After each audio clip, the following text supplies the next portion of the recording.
Hello and welcome to another episode of The Art of Kicking Ass Elegantly TV, and I'm your host, Michelle Hext. Today I want to talk to you about whether or not your idea sucks.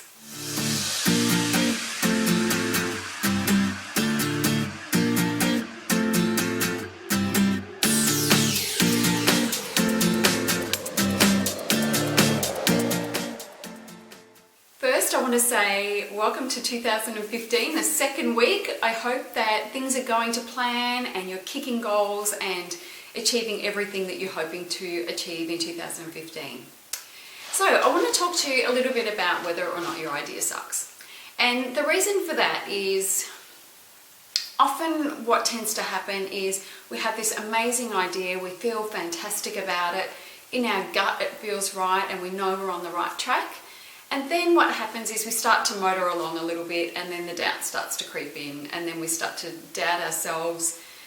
Any comments or comments that come along that aren't 100% positive have us thinking they don't like it, that sort of thing. Everybody has self-doubt, doesn't matter who you are.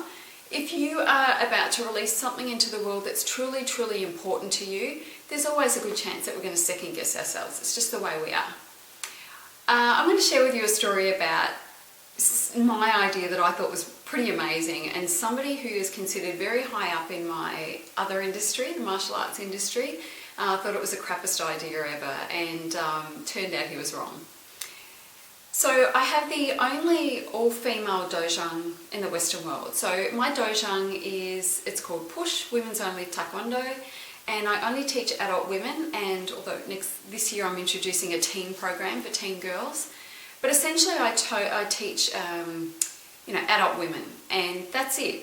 So as I say, the walls are pink and it's a very, very different concept. In martial arts schools, generally what happens is everybody teaches men and women, boys and girls. They start as young as, they're getting younger all the time, but two is not unusual these days to start someone training in martial arts, which I think is ridiculous, but anyway.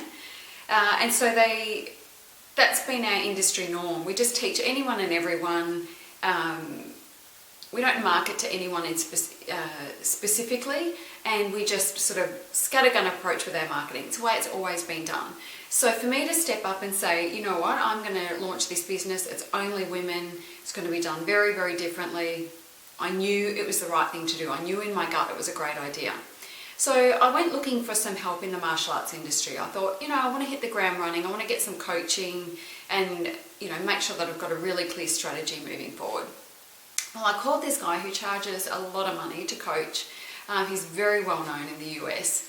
And he basically said to me, that's a ridiculous idea, focusing on one area of the market, because what's going to happen is, you're going to have all these other people that you don't teach. It will never work.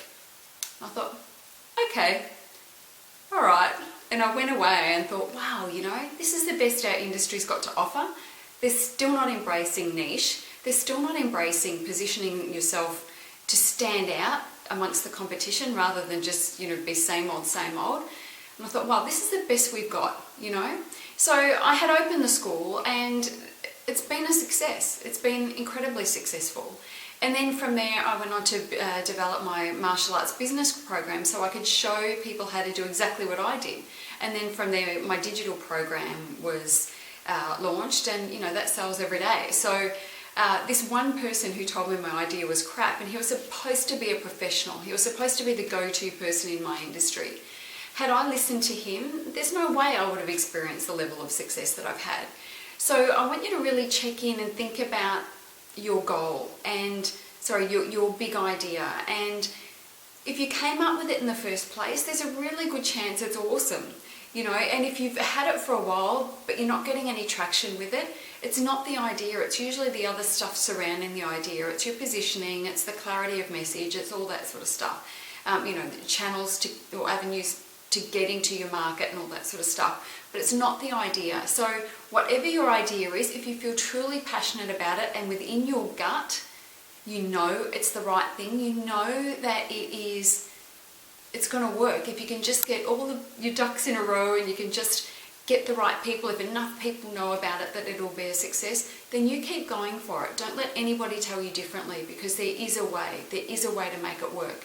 I did it and there was a fair amount of opposition.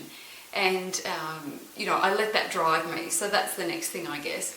Don't let it derail you. Use it to drive you and really push you forward. Because any times that, there were times when I thought, oh God, just teach kids, it'd be so much easier to grow. You can grow a kids class like that very, very easy. But I kept coming back to, no, this is not what I want. What I want to do is just teach adult women, and I know it will work. And every time I was becoming a little bit exhausted in the grind, the struggle and the grind, I kept reminding myself, he said you couldn't do it. And that would drive me and drive me and drive me and drive me until I pushed through the other side and succeeded. And I encourage you to do exactly the same thing. That's it for today. I'll see you next week.